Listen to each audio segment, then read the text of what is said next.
Les voy a pedir que todos en el chat del Zoom puedan anotar sus nombres, por favor, y apellido, para después con eso dejar evidencia de la asistencia. Y vamos a...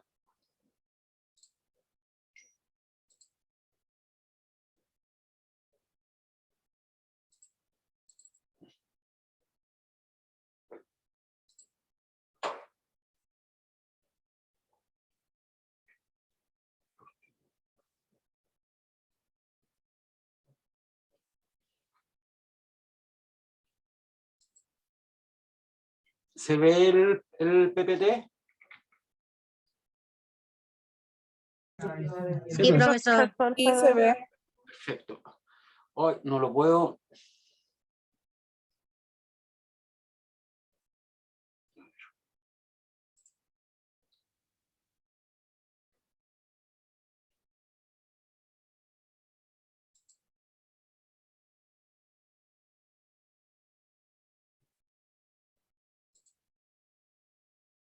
¿Se ve bien o no se ve mal?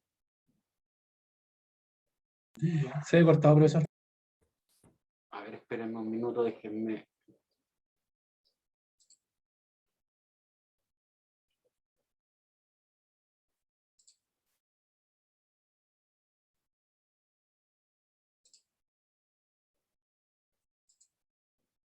¿Ahí se ve? No, profesor, no se ve. Ah, sí, ahora sí. Ah, ok, ya.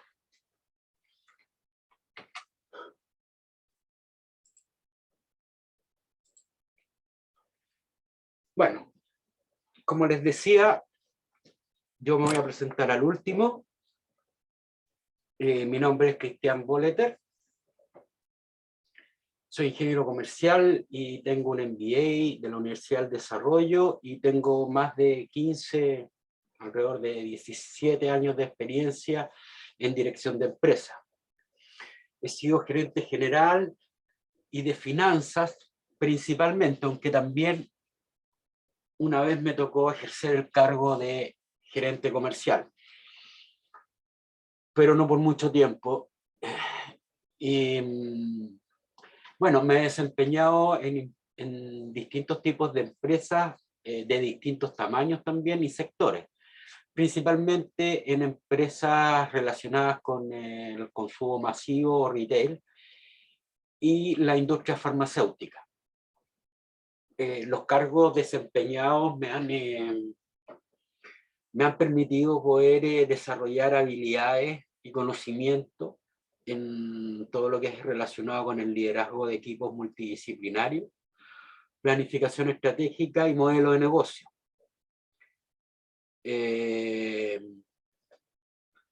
Mi correo es el que está ahí, ustedes lo pueden ver, y dentro de las reglas del curso, la primera es que yo no paso lista, solo pido que cada sesión que tengamos en el chat dejen anotados sus nombres. Eso a fin de hacer más productiva la clase y no perder tiempo en digamos, en ese procedimiento. La segunda regla importante es que necesito que ustedes formar parte de algún grupo de WhatsApp, cosa de que si existiese alguna cosa importante para comunicarse, lo hagamos a través de esa vía. Y para ello les voy a dar mi teléfono, que es el +569 8259 3350. Igualmente lo voy a anotar acá.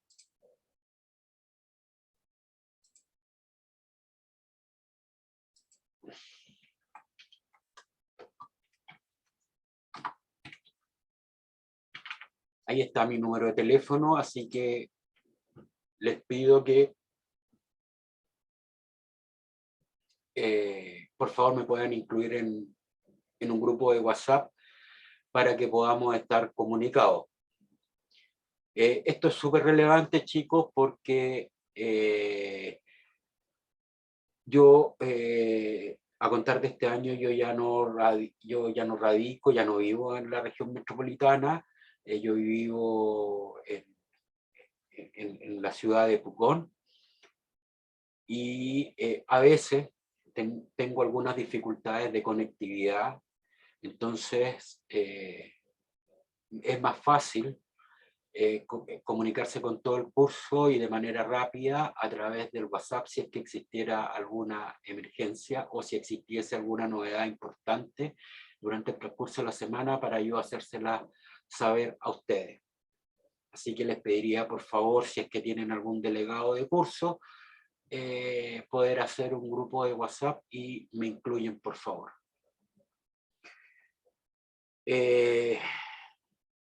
Tercera cosa importante respecto de la asignatura es que vamos a trabajar en equipos de trabajo, por lo tanto, les pido desde ya que vayan conformando los equipos de hasta 3 personas, por favor. Y me hacen llegar al WhatsApp los nombres de cada uno de los miembros de los grupos. Y la cuarta y última cosa relevante, las evaluaciones son en grupo. Si la evaluación no se presenta en la fecha oportuna en que se debe presentar, se considera que la evaluación no ha sido rendida. La única justificación válida es un certificado médico y además debe estar autorizado por el jefe de carrera. Esas son como las reglas generales de la asignatura. Ahora bien, respecto de la asignatura propiamente tal, los contenidos de la asignatura son bastante extensos, motivo por el cual las clases van a ser bastante extensas, valga la redundancia. ¿Ah? Las clases van a estar acompañadas con guías de trabajo.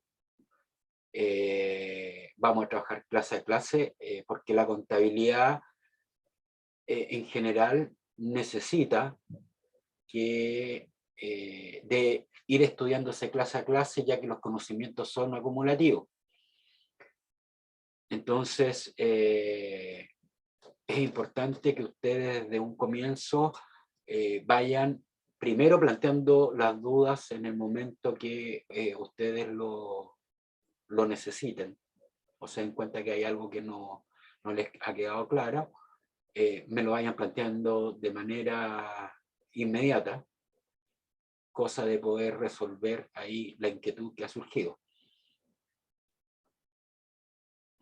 Entonces, como les digo, es una asignatura donde vamos a trabajar harto, son hartos los contenidos que hay que ver y se requiere dedicación de parte de ustedes.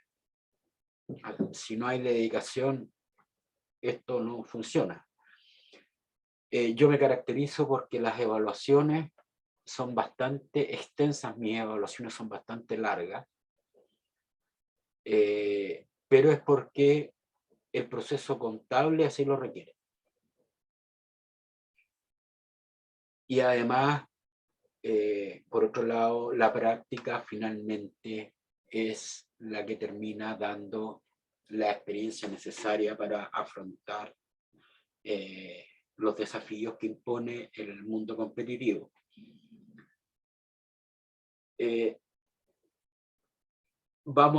Tenemos, además de contabilidad, tenemos que ver algunos tópicos de costo.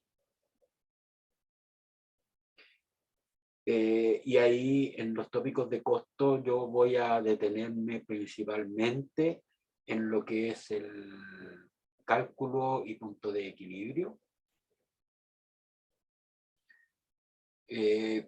Porque este modelo de análisis permite realizar una serie de modelaciones que son bastante simples de usar. Y a ustedes, sobre todo, hay varios de ustedes que están con mucho interés de, ¿no es cierto?, de emprendimiento, o están emprendiendo, o tienen intereses de emprender en el futuro. Esta es una herramienta que es muy simple de usar, muy fácil, y que permite realizar modelaciones respecto de distintas situaciones que se puedan presentar.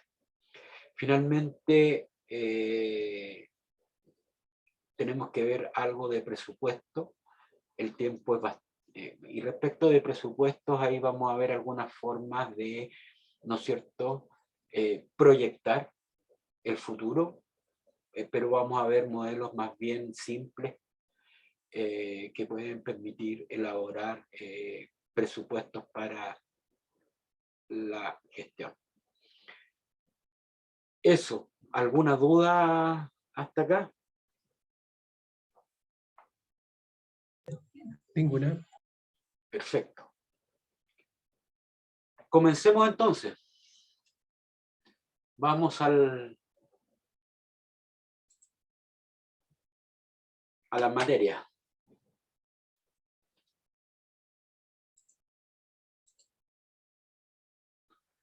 Voy a borrar esto, perdón. Ahí sí. Entonces, lo primero que vamos a hacer es hablar de qué es lo que es la contabilidad.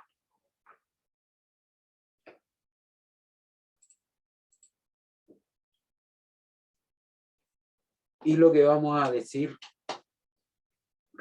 sobre el particular es que la contabilidad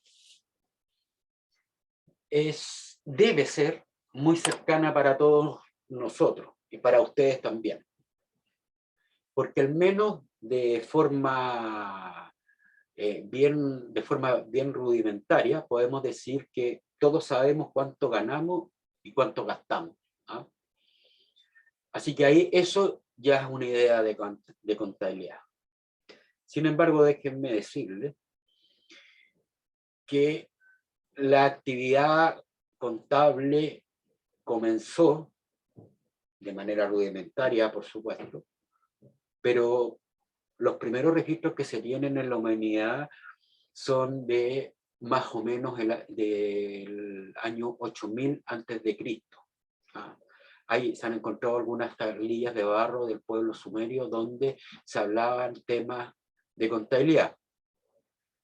Luego, avanzando en la historia, 5000 años, con 5000 años de antigüedad, existe un número importante de literatura egipcia respecto de temas relacionados con la contabilidad y con la administración en general. Piensen ustedes que una de las cosas que hacían los faraones era poder distribuir granos al pueblo. Y por lo tanto había que tener registro de cuántos granos, ¿no es cierto?, o de cuánto alimento se disponía para alimentar al pueblo. Había que llevar un registro y control de todas las enormes construcciones que realizaron los egipcios, porque había algunas personas que eran remuneradas. Así que eso ya obligaba a llevar ciertos registros y controles. 1000 años más tarde se encuentra el famoso código Hammurabi, y en el código Hammurabi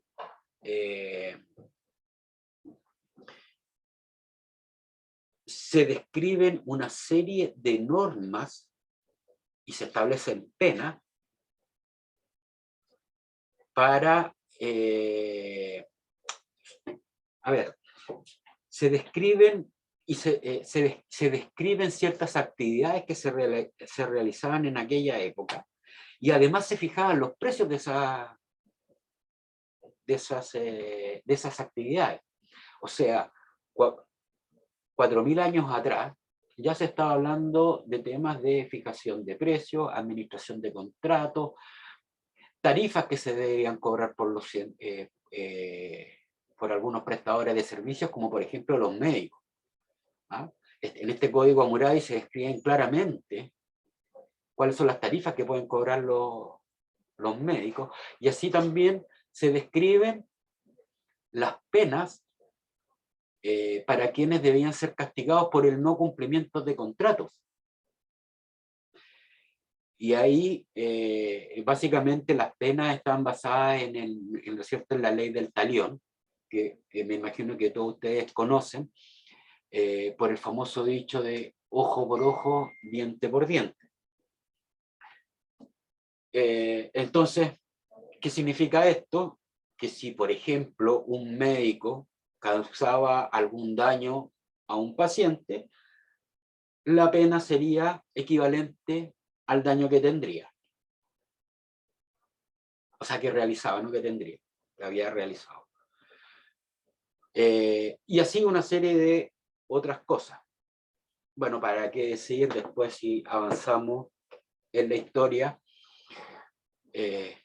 los griegos y los romanos, sobre todo los romanos, avanzan muy profundamente en el tema de los registros contables.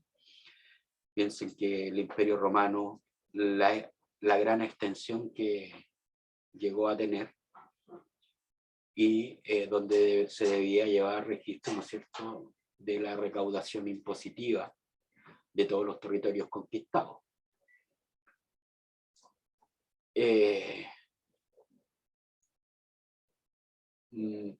Ya adentrados en la historia, llegamos al siglo XV, y ahí el siglo XV en Génova aparece Fray Luca Pacioli, quien en un libro que nunca me podía aprender el nombre porque está en un latín ahí que realmente nunca me lo podía aprender, pero en ese libro se dedica un capítulo completo al estudio de la contabilidad. En ese momento, en este capítulo, se describe cómo las empresas deben llevar la contabilidad. Y lo que escribió Fray Luca Pacioli, por allá por el 1493 o 94, uno de esos 2 años, es válido hasta nuestros días. Y Fray Luca Pacioli es considerado el padre de la contabilidad, ya que es el primer texto contable que se conoce o del que se tiene registro.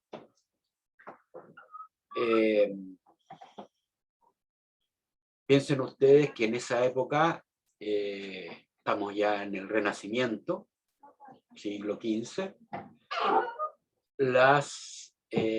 ya habían surgido la actividad bancaria y la actividad mercantil. La verdad es que era una de las características de la época. En esa época los mercaderes genoveses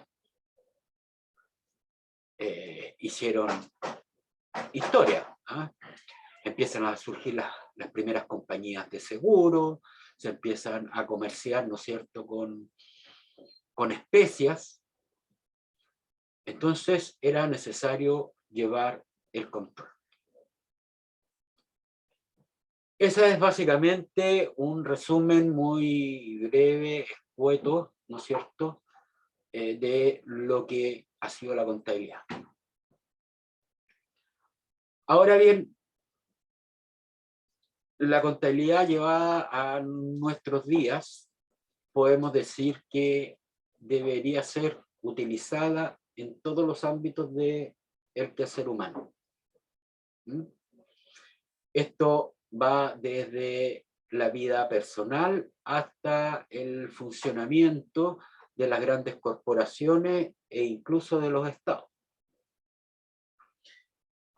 Piensen ustedes en que hay algunos teóricos que plantean que, o han llegado a decir, que la contabilidad es el lenguaje de los negocios. Y debe ser llevada por todo tipo de organización. Y cuando decimos por todo tipo de organización, aquí se incluyen a personas, a organizaciones con y sin lucro, con o sin fines de lucro, perdón, públicas y privadas, nacionales y extranjeras, ¿no? Piensen ustedes que el Hogar de Cristo, por ejemplo, es una organización sin fines de lucro que tiene que llevar contabilidad. También tiene que llevar contabilidad del Estado de Chile. Y así sucesivamente, y evidentemente también todas las empresas deben llevar la contabilidad. Ahora, para contextualizar qué es la contabilidad, vamos a referirnos a lo que establece el Colegio de Contadores de Chile, asociación gremial, y dice que la contabilidad es proveer información cuantitativa. Ahí está un primer tema relevante, información cuantitativa, de forma oportuna y estructurada y sistemática sobre las operaciones de una entidad. Y aquí, ojo, habla de entidad, no de empresa. Entidad, por lo que les decía recientemente, de que pueden ser organizaciones con y sin fines de lucro. Entonces, considerando todos los eventos económicos que afectan a esta entidad para permitir a esta y a terceros la toma de decisiones sociales, económicas y políticas. Entonces, he aquí una definición de qué es lo que es la contabilidad y para lo que sirve la contabilidad, ¿no es cierto? ¿Ah? Básicamente, el objetivo es la toma de decisiones. Para eso sirve la contabilidad, para poder tomar decisiones informadas. ¿A través de qué?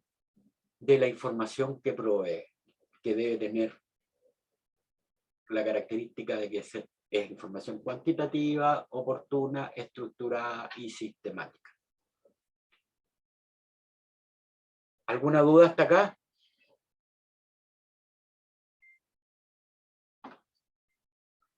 No, profe. Bien. Veamos la relación de la contabilidad con algunas otras disciplinas. En particular vamos a hablar de la relación que tiene con la economía y con la administración. Y lo que hay que decir, en primer lugar, es que la contabilidad se relaciona con varias disciplinas, pero fundamentalmente lo hace con la economía y con la administración. En relación con la economía, vamos a decir que la actividad económica es realizada por organizaciones que combinan trabajo y capital para producir bienes y servicios para satisfacer las necesidades de las personas. Y es en este proceso de combinación de trabajo y capital que surge el hecho económico. Y es función de la contabilidad medir y registrar cada uno de los hechos económicos que se producen al interior de las entidades. ¿Se entendió? Ustedes ya tuvieron economía, ¿verdad? Sí, profe. Ok, entonces están claros que las organizaciones, ¿no es cierto?, combinan trabajo y capital para producir bienes y servicios. Sí, profesor. No hay duda respecto a eso entonces. Veamos entonces ahora la relación de la contabilidad con la administración. La administración, como ustedes también deben haberlo visto, básicamente es el proceso de planificar, organizar, dirigir y controlar el uso de los recursos organizacionales para alcanzar determinados objetivos de manera eficiente y eficaz. De esta manera, la función de medir y registrar los hechos económicos tiene como propósito fundamental proveer información para la toma de decisiones y el control. He aquí entonces la relación de la contabilidad con las disciplinas de la economía y la administración. Y aquí hay una especie de mapa conceptual para explicar lo mismo, donde la función de contabilidad, que es medir y registrar los hechos económicos, se relaciona con la economía. Y el objetivo de la contabilidad, de proveer de información, ¿no es cierto?, respecto de los hechos económicos para apoyar el proceso de toma de decisiones, se relaciona con la administración. Ahí está la gran relación de la contabilidad con la economía y la administración. Hablemos ahora un poquito de empresa y contabilidad. ¿Conocen ustedes la teoría general de sistemas? ¿Vieron algo de eso, no? ¿Han visto algo de eso? Chicos.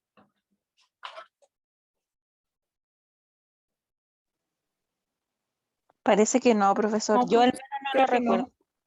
Ok. No, profesor, no vimos esto. Ya, vamos a tratar de hablar un poquito de lo que es la teoría general de sistemas.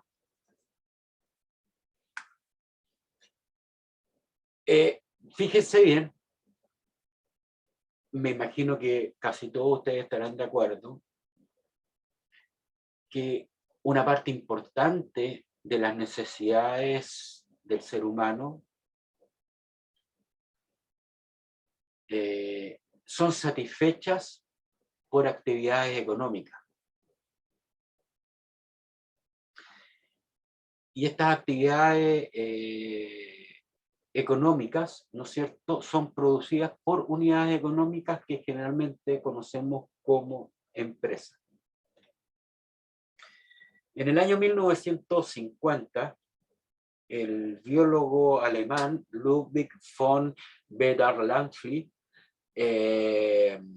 desarrolla la teoría general de sistemas y explica que la empresa es un conjunto compuesto, perdón, es un sistema compuesto por un conjunto de elementos interrelacionados que buscan un objetivo común y que forman un todo organizado dentro de un sistema superior o entorno. Esto, que parece muy complejo, es bastante simple si lo presentamos de la manera que está ahí. No sé si ustedes han visto alguna vez un esquema parecido a este, donde hay una corriente de entrada, un proceso de transformación y una corriente de salida, y después se genera el proceso de retroalimentación. ¿Habían visto este esquema ustedes alguna vez? En economía vimos algo parecido, profesor, con el trabajo y el capital. Ok. Bueno, esto es lo que propone la teoría general de sistemas. Fíjense bien, la empresa, que sería ese cuadradito en gris, que es el lugar donde se produce la transformación de bienes y servicios y se producen las tomas de decisiones, ¿no es cierto? Para que pueda existir o para que pueda operar, debe haber necesariamente un flujo de entrada.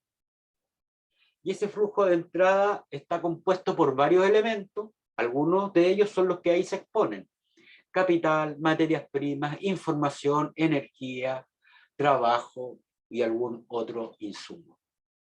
Estos insumos ingresan a la empresa y son combinados por los distintos, combinados y administrados dentro de esta empresa por todas las áreas que hay más áreas, pero en general ahí está el grueso o la parte central de una empresa. Y una vez que ha pasado el proceso de transformación, ¿no es cierto?, de toda esta corriente de entrada, se producen los outputs o la corriente de salida. ¿Y qué es lo que entrega una empresa al entorno en la que se desarrolla? Entrega servicios y productos, pero también entrega sueldos, entrega utilidades, entrega impuestos e información también, entre otros elementos. Y fíjense bien que todo lo que ha salido del sistema vuelve a entrar a él en términos de información, en términos de materias primas, en términos de energía, en términos de trabajo, y así se continúa el ciclo. Entonces, dicho todo esto, vamos a concluir que el sistema empresa y cada una de sus partes se encuentra en una constante interacción e interdependencia.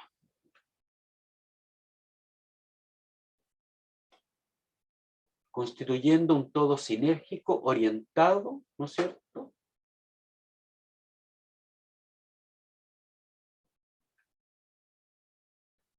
hacia la consecución de unos objetivos.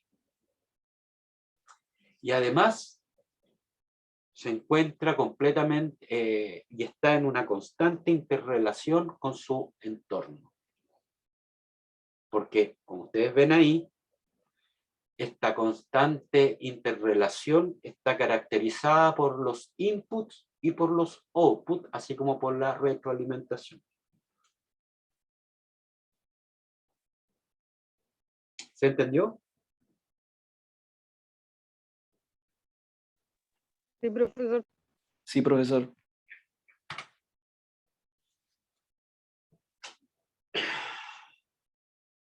Aquí, en relación con los entornos de la empresa, o ambientes, como ustedes quieran llamarles, la empresa, que aquí en esta gráfica, ¿no es cierto?, está representada al centro del diagrama,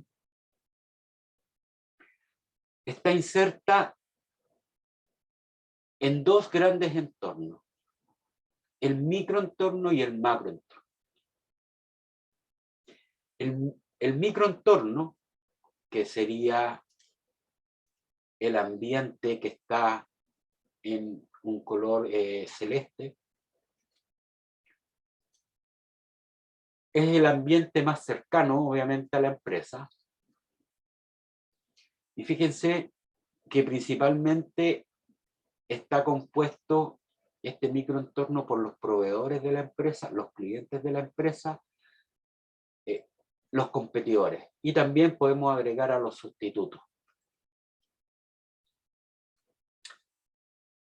Por lo tanto, el microentorno podríamos decir que es la industria en la cual se desarrolla la empresa. Ustedes conocen, han visto el modelo de Michael Porter de las 5 fuerzas competitivas. No, profesor. ¿No? No, profe. Ok, no todavía. Bueno, lo que está en azul, ¿no es cierto?, en esta gráfica, muestra que aquí la empresa es afectada por fuerzas externas, pero la empresa también puede afectar a cada una de estas, a las fuerzas que componen la industria. ¿Ok? Y es por eso que las flechas azules ahí son bidireccionales. Cuando vean el modelo de Michael Porter, seguramente ahí ya les va a quedar muchísimo más claro esto. Pero, como les digo, los proveedores pueden afectar a la empresa y la empresa puede afectar a los proveedores. Pensemos en lo siguiente: ¿cómo los proveedores podrían afectar a la empresa? Subiéndonos los precios, por ejemplo. Entonces, afectan a la empresa de una manera negativa. Los clientes también pueden afectar a la empresa.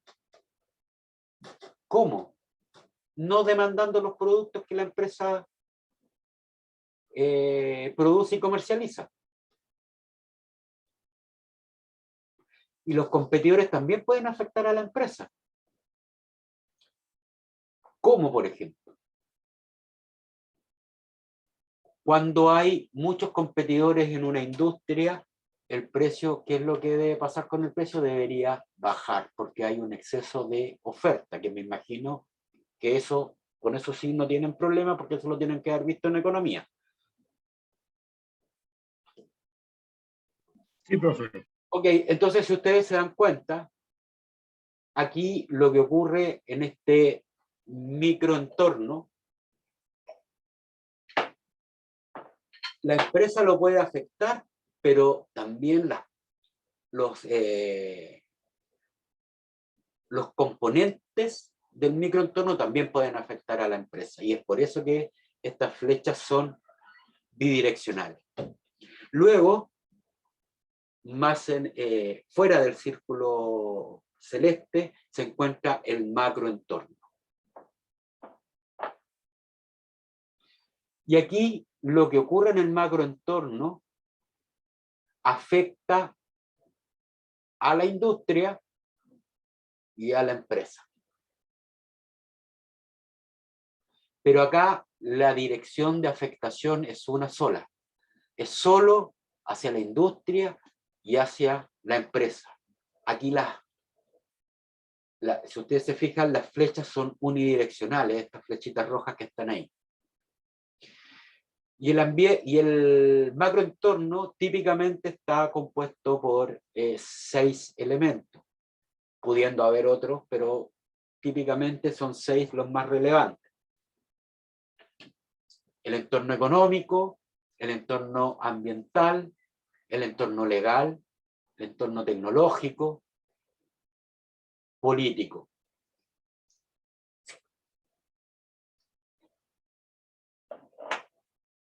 Fíjense bien que voy a dar un ejemplo rápidamente de cada uno de estos elementos para que vean ustedes cómo estas cosas afectan.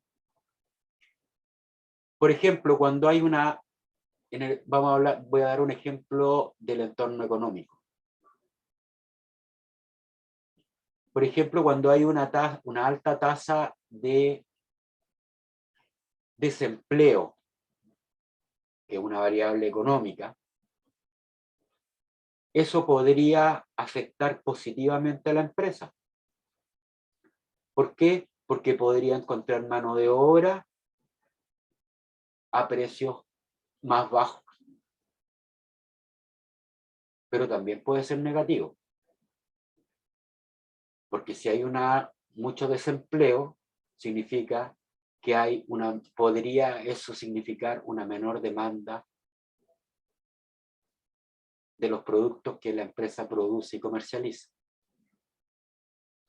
El entorno medioambiental. Fíjense bien ustedes que hay hoy día hay todo un movimiento social, ¿no es cierto? Y gubernamental también, destinado a la protección del medio ambiente. Entonces, es obligación de la industria y de la empresa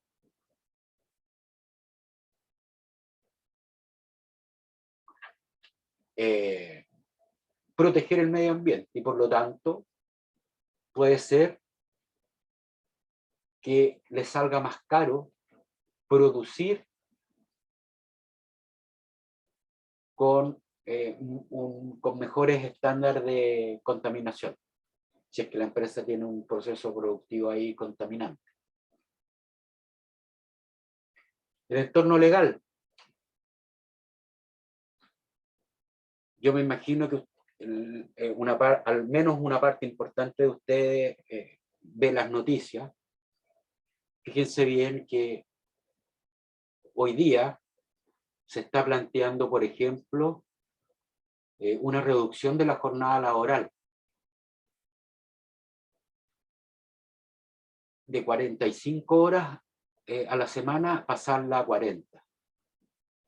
Y eso puede ser perjudicial para la industria y para la empresa. ¿Por qué puede ser perjudicial? Porque va a tener menos horas de venta, por decirlo de alguna manera, y también puede tener menos horas de producción. Por lo tanto, podría significar que la empresa tuviese que contratar un segundo turno. Y eso puede ser... ¿Sí? Profe, ahora yo escuché hace, no sé si estoy lo cierto, pero en pandemia se ha intentado ya flexibilizar los horarios de trabajo. De hecho, el comercio se ha ido adaptando. Yo creo que igual el mercado va al cambio, a la baja de horas de trabajo. En algunos rubros, yo creo que no se pueden todos. Por eso, pero como acá en nuestro país la legalidad dice que la jornada laboral es de 45 horas, si usted la baja a 40, las empresas que necesitan, por ejemplo, las empresas que tienen ciclos productivos, les va a generar un problema. Obviamente, eso sí. Pero habrán algunas que no se van a ver afectados y otras sí se van a ver afectados, pero podría generar todo un problema. Miren lo que pasa veamos un ejemplo ahora con el entorno político. Hoy día, si ustedes miran los datos del Banco Central, podrán constatar que la inversión está llegando a niveles súper bajos. Y eso tiene una pura explicación. La explicación es que mientras no exista claridad respecto a lo que va a pasar con la convención constituyente y no se tengan claridad de cuáles van a ser las reglas que deberían enfrentar las empresas, nadie va a invertir. Así de simple. Profe, ¿Sí?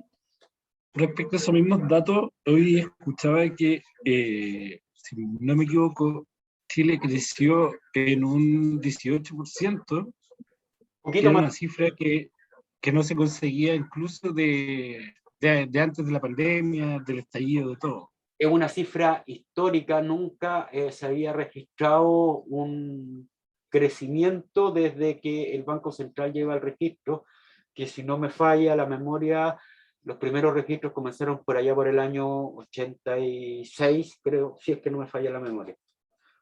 Es un récord histórico de producción, pero eso se explica básicamente por la baja tasa de comparación. No es que el país esté produciendo muchísimo más. Eso, la explicación tiene que ver que el año 2020, en plena pandemia, el colapso que creó la pandemia llevó prácticamente a la detención de la actividad económica completamente en el país.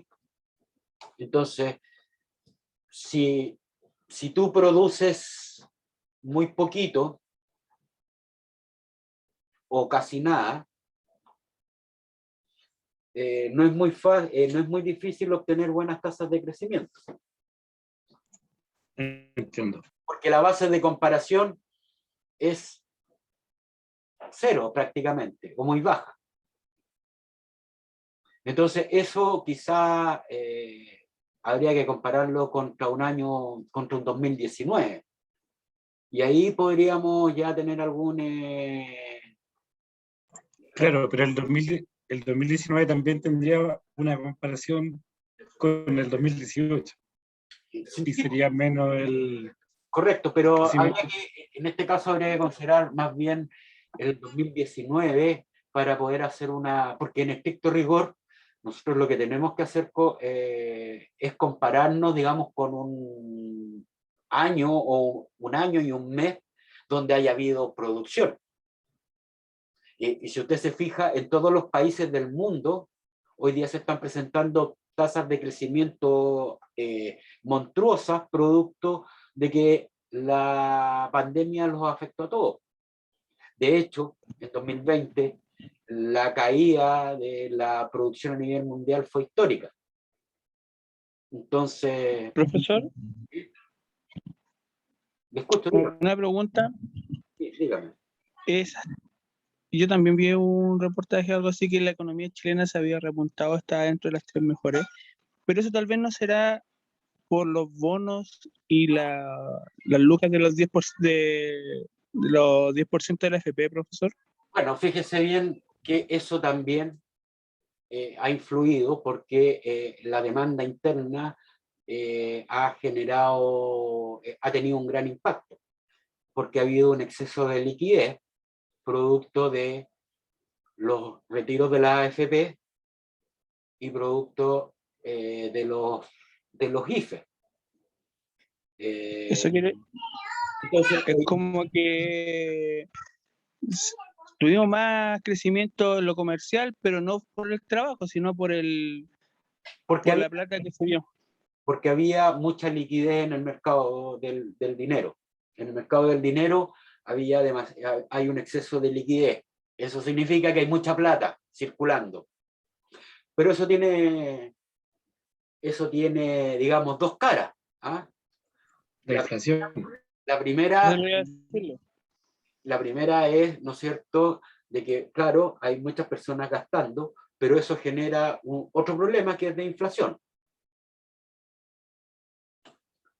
Sí, Entonces, claro. No es por trabajo.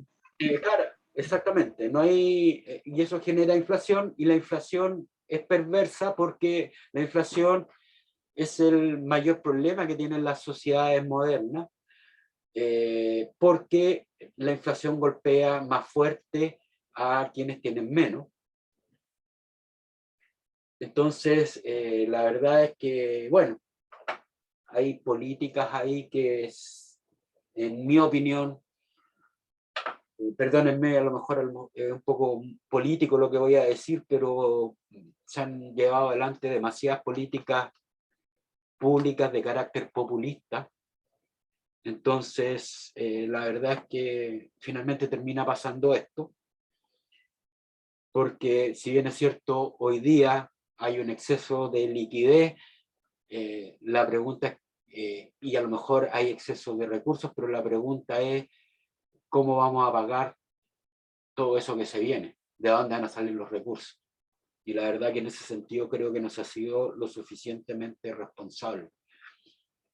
Piensen ustedes que hay un estudio que salió recién hecho hoy día lo estuve leyendo en el Mercurio, hoy día o ayer, donde se entrevista al decano de la Universidad de Chile, al señor Joseph Ramos, y él decía que el IFE garantizado está destinado a, hoy día está destinado a un poco más de 7 millones de personas, y en estricto rigor Los que realmente necesitan ese IFE son 2 millones de personas, no 7. Entonces, eso va a generar un problema de inflación porque hay una demanda excesiva de bienes y servicios.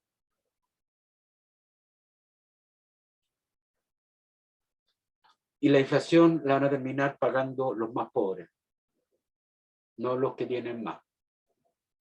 Pero bueno, eso es harina de otro costal.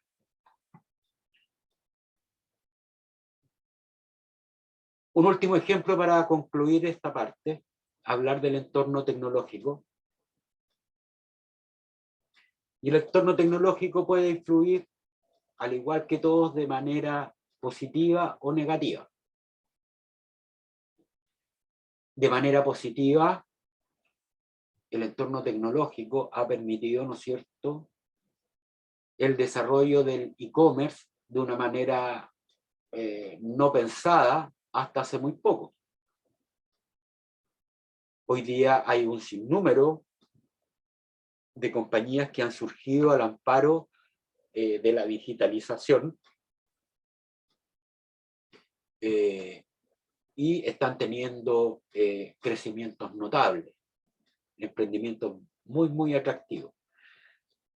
Un ejemplo de eso es lo de la empresa Corner Shop, que la verdad que hizo una propuesta súper interesante, una propuesta de valor realmente atractiva. Tanto es así que esta empresa, que era una empresa de capitales chilenos, ¿no es cierto?, una startup, fue comprada por Uber. Es una empresa de chiquillos jóvenes, así de la edad de ustedes, que lograron realizar ese desarrollo, esa idea, llevarla adelante. Tuvieron rondas de financiación, tanto en Chile como en el extranjero, y les fue brutalmente bien.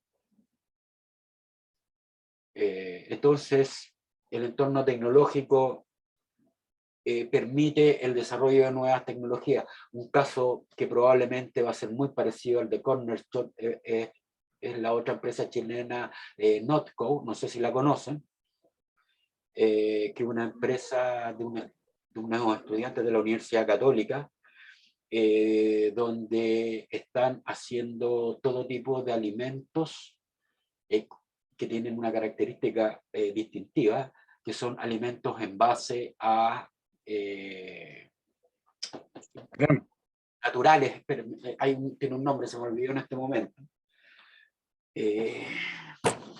Bueno, es un desarrollo científico, digamos, donde hay mucha investigación de por medio, donde a través de plantas, ¿no es cierto?, y haciendo una serie de procesos químicos, pueden producir carne y otros elementos, leche están produciendo, pero no tiene ni un componente de proteína animal. También le ha ido a esta empresa Notco, que resulta que ha recibido financiamiento desde el extranjero. Participó en una ronda hace un par de semanas, una ronda de financiamiento en Estados Unidos, en Wall Street específicamente, y donde un montón de personas puso un montón de plata para ayudar a esta empresa siguiera creciendo. Ya llegaron a Estados Unidos con sus productos, están abriendo, ya abrieron Brasil, que fue una de las grandes vallas que debió sortear esta empresa, y en otros países de Latinoamérica. Y están desarrollando una serie de nuevos productos, y es pura tecnología. Es mucho desarrollo tecnológico, así que excelente por ellos, muy bien. Profe, ¿Sí? de hecho, de esos inversionistas está Roger Federer, Roger Federer es uno de ellos, exactamente. de los que puso plata, aquí se hicieron famosos con la Not Mayo. La Not Fue Mayo. como el primer producto que tuvieron. Fíjense incluso que tuvieron también un problema aquí en Chile, porque con la leche que sacaron, algunos productores de leche como Soprole, Watts, con su marca Loncoleche, los trataron de demandar por competencia desleal. No, la verdad es que es un desarrollo tecnológico gigante. Yo estuve viendo algunas imágenes de los laboratorios donde hacen la producción, de los laboratorios de investigación, donde hacen todo esto, y la verdad que parece que estamos en otro, parece de otro país, es como una película de ciencia ficción. La verdad es que es súper interesante, y lo bueno, y la gracia de todo esto además que son chilenos. Así que esperemos que les vaya muy, muy bien a estos emprendedores. Pero el entorno tecnológico también tiene su lado negativo. ¿Para quiénes? Para quienes no están preparados para desarrollar o adaptarse a los cambios tecnológicos que se van produciendo en la sociedad. Y el desarrollo tecnológico va a producir también algunas externalidades negativas. Me imagino que todos ustedes han visto cómo en casi todos los supermercados, por ejemplo, ya hay cajas de autoservicio, que va a traer como consecuencia eso, que cada vez los espacios destinados a las cajas de autoservicio van a ser mayores, y por lo tanto va a haber menos trabajo en términos de mano de obra para las cajeras. O sea, esos son puestos de trabajo que se van a perder por el desarrollo tecnológico. Creo que van a ser reemplazados por la tecnología y de hecho ya se ve hace un tiempo ya mucha mano de obra que ha sido reemplazada por la tecnología. Bueno, fíjese bien, Edith, ¿verdad? Estaba hablando, ¿sí o no? Sí, profesor, sí. Fíjese bien, Edith, y esto, yo tengo mucha relación con varios gerentes de empresas, y las empresas hoy día descubrieron con la pandemia que no necesitan toda la cantidad de dotación o de personal que tenían antes.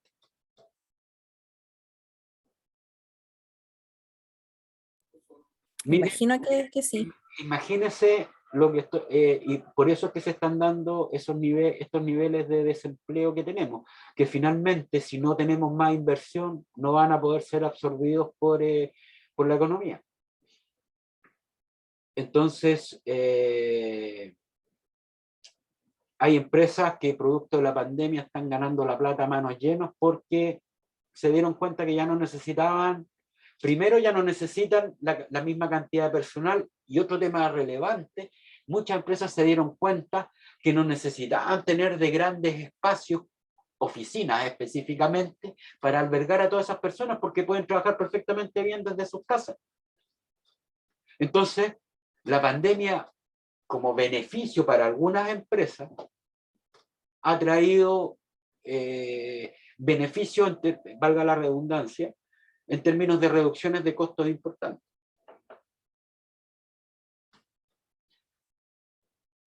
Profesor, Siempre tiene dos caras, como les decía yo. Una parte buena, pero también hay una parte mala. profesor, Dígame.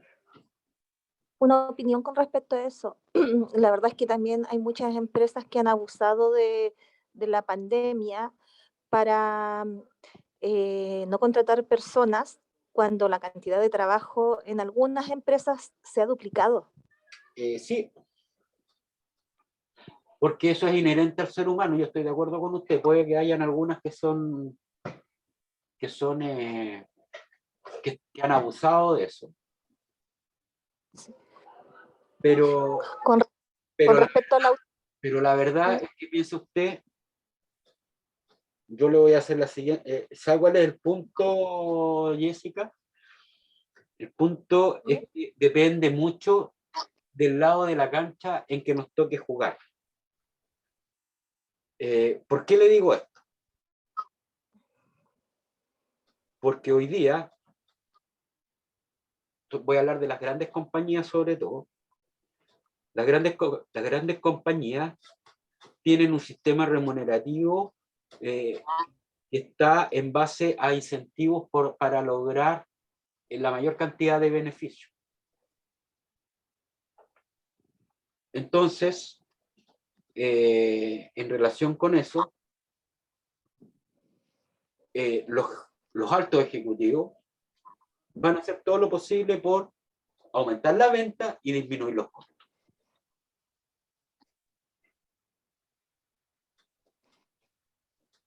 Y como hay mucho desempleo, da lo mismo. Claro. Distinto sería el caso de que estuviéramos en una situación de pleno empleo con todas las empresas, con empresas internacionales tratando de venir a Chile a invertir. Entonces, si hay escasez de mano de obra, los sueldos van a subir. No es necesario, digamos, hacer ningún tipo de legislación para regular los salarios. Habiendo trabajo, los salarios suben solos. ¿Por qué? Porque la gente, los mismos empleados empiezan a vitrinear, ¿no es cierto? Empiezan a llegar los headhunting y empiezan a ofrecer, ¿no es cierto?, otras oportunidades de trabajo, mejores remuneradas las que uno... Entonces, yo creo que esta situación llegó para quedarse, porque la empresa necesariamente tiene que buscar el beneficio económico. La empresa privada necesariamente tiene que buscar el beneficio económico. La verdad es que yo le voy a contar una anécdota que me pasó el otro día. Fui a un servicio de combustible a comprar parafina. ¿Ya? ¿Ya? Y le pido a la niña que por favor me atiende. Me dice, no, si esto es autoservicio. La verdad le digo es que cómo ustedes le delegan esa función a los usuarios. O sea, yo perfectamente puedo cargar mi bidón y mancharme las zapatillas con parafina y posteriormente que pase alguien con un cigarrillo me cae a mí y me quemo. Entonces, hay cosas que yo en lo personal pienso que las empresas no debiesen dejarlo como autoservicio, que justamente es las bencineras, y si es bajar el costo, porque todos los costos al final lo terminan asumiendo los usuarios.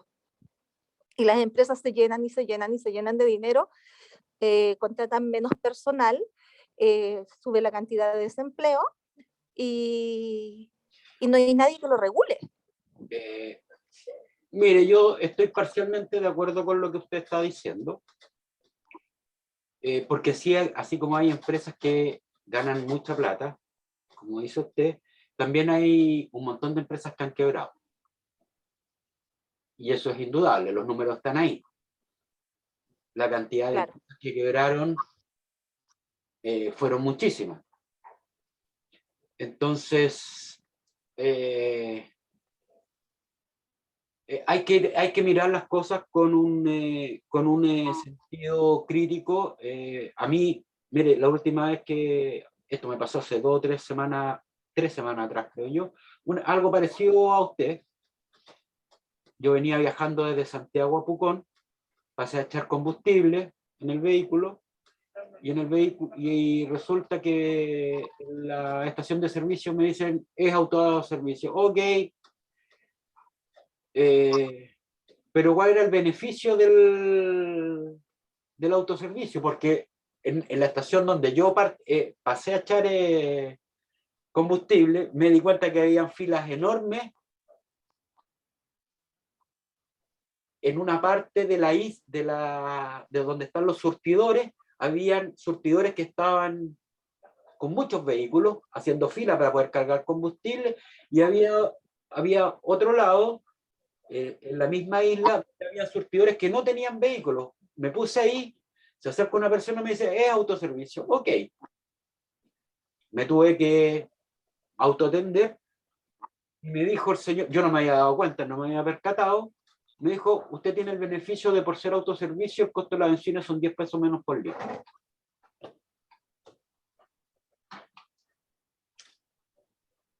Entonces, Ya. y eso le digo, me pasó hace 3 semanas atrás, si no me equivoco, en la estación de servicios Copec que está en Parral. Me parece que fue la de Parral. A la altura de Parral, no en Parral mismo, pero por la carretera, digamos, por la ruta 5 Sur. Entonces, como le digo, efectivamente las empresas deben necesariamente buscar el beneficio económico. Ese es el objetivo de toda la empresa, de todas las empresas. La empresa que le diga a usted que no busca el beneficio económico, está mintiendo. Claro, lo que yo, en caso, disculpe, es que simplemente no compro en esos lugares donde yo tengo que autoatenderme, más encima estoy pagándoles igual porque por 10 pesos quemarme, no me arriesgo, porque es por 10 pesos menos, o sea, al llenar el tanque, no sé, uno de 45, o sea, uno de cuántos litros. Sí, correcto. No, sí, Por 10 pesos, pero hay algunas personas claro. que lo hacen. Hay algunas personas que sí lo hacen. Porque además, usted tiene que considerar lo siguiente.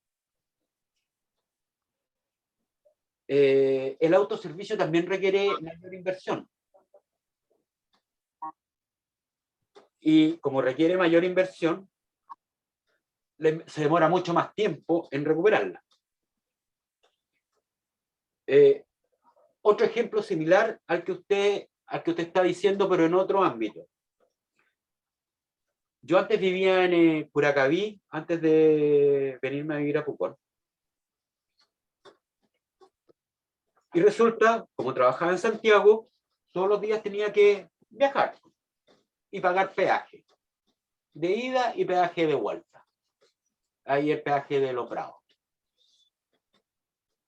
Entonces hoy día, en el peaje de Los Prados, y me parece que lo están haciendo así en todas las carreteras interurbanas que se conectan con Santiago,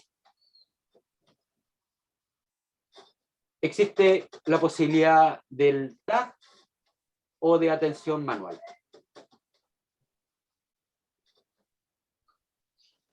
Fíjese bien que yo saqué la cuenta que yo haciendo con el servicio por atención presencial, yo perdía 10 minutos en el viaje de ida y 10 minutos aproximadamente en el viaje de vuelta. Y si pasaba por el sistema TAG, es decir, me ahorraba 20 minutos diarios. Y para quienes valoran su tiempo, 20 minutos relevantes. O sea, casos, Claro, pero hay un montón. Y como les digo, todas estas cosas tienen siempre su lado positivo y su lado negativo. Eso claro. en todos los elementos, como les decía, en el entorno económico, por ejemplo, un alto nivel de inflación, hay empresas que ganan plata con eso. Cuando hay altos niveles de inflación, cuando hay altos niveles de desempleo, hay empresas que ganan mucha plata. Que son, por ejemplo, las empresas, y que todo el mundo podría decir que eso es malo para la sociedad. Pero hay empresas que sacan provecho de ese tipo de circunstancias. Por ejemplo, piensa usted, me imagino que todos ustedes han visto, que hay un montón de personas que está vendiendo detergentes alternativos.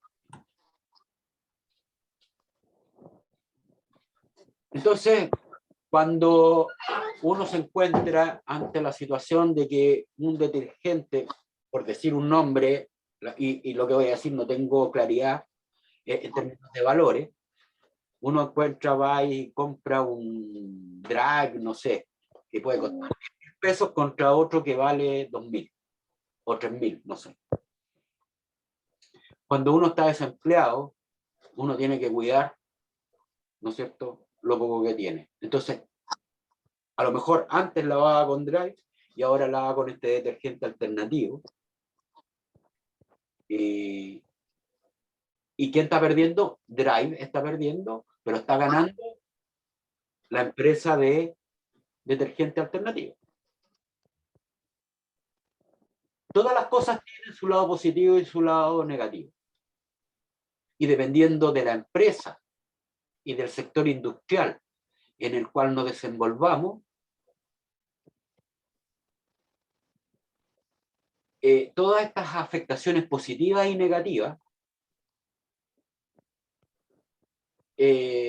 van a depender de exactamente bien del sector en el que nos estamos desenvolviendo. Porque algunos van a ganar y otros van a perder. Necesariamente esto es así. Profe, ¿Sí? disculpe que lo moleste, le hago una consulta. ¿Tendremos break? Y bueno, yo ahora les iba a dar un break. ¿Qué hora es? Son las 8:40. 20 para las 9. 20 para las 9. Voy a dejar de compartir. Hemos conversado harto respecto de... Espero... A ver, pero espérenme un minuto. Es que quiero terminar para poder cerrar el... ¿Se ve? ¿Lo alcanzan a ver o no? Ahora sí, profe. Sí, sí se ve. Ya, entonces déjenme terminar con la definición de empresa para que podamos... Y ahí con esto que viene a continuación y después y nos tomamos el break. Bueno, después de todo lo que hemos dicho, que no ha sido poco, hemos hablado harto, hay que definir empresa para poder entender qué es lo que es una empresa, qué es lo que hace, por qué existe, y qué es lo que aporta a la sociedad. Entonces, fíjense bien, vamos a decir que la empresa, primero que nada, es una entidad económica y se encuentra constituida por un conjunto de recursos ordenados y combinados coherentemente para entregar a la sociedad bienes y servicios a cambio de un precio tal que permita la reposición de los recursos empleados en su producción y la obtención de un beneficio económico para asegurar su viabilidad y una retribución para los dueños, y además colaborar subsidiariamente con el desarrollo de la comunidad en que se encuentra inmersa mediante el pago de impuestos. Esa, en mi opinión, es la mejor definición de empresa que yo he visto hasta ahora, porque primero habla del rol social en términos de satisfacer necesidades. Segundo, habla de la obtención de beneficios para que la empresa pueda ser viable y para que además de ser viable pueda entregar un premio a sus dueños. Y si existe premio para sus dueños, también existe premio para el Estado o la sociedad a través del pago de impuestos. He aquí entonces la definición de empresa. Voy a dejar de compartir. Son 1/4 para las 9. Como hemos estado hablando harto rato, ¿les parece que lo dejemos, demos un break hasta las 9:10? Perfecto, profe. Ok, nos vemos en un ratito. Que estén bien. Gracias, profe. Gracias, profe. profe.